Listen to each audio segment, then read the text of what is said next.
Magandang araw po sa ating lahat. Narito ang pinakahuling ulat sa lagay ng ating panahon ngayong alas 5 ng hapon. Tail end of a cold front pa rin po ang patuloy na nakakaapekto sa silangang bahagi ng Hilagang Luzon. Kaya tasahan pa rin natin ng maulap na kalangitan na may mahina hanggang sa katamtamang mga pagulan at pagkidlat pagkulog sa mga lalawigan ng Cagayan, Isabela at Aurora.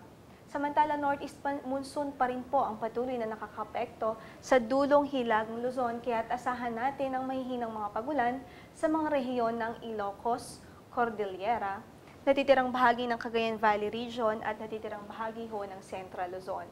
Samantala, sa Kamaynilaan ho at nalalabing bahagi pa ng ating bansa, kasama na dyan ang Kabisayaan at Mindanao, ay dyan na really fair weather po ang pwede nating asahang magiging weather condition, maliban na lamang sa mga pulupulong mga pagulan o pagkidlat pagkulog.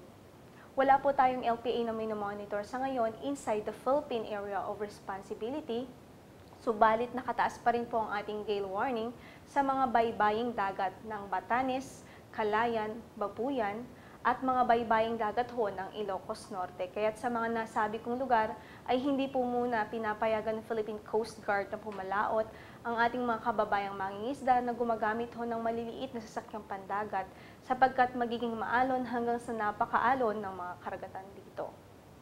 Dako naman po tayo sa magiging agwat ng temperatura sa Kamaynilaan.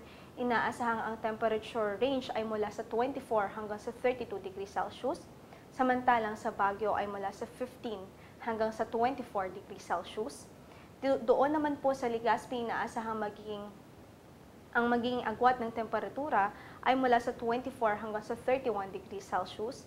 Samantalang sa Cebu ay mula sa 25 hanggang sa 31 degrees Celsius. At sa Davao naman ay mula sa 25 hanggang sa 33 degrees Celsius. Yan ho muna ang latest mula dito sa Pag-asa. Ito po si Loridin de la Cruz, nag-uulat.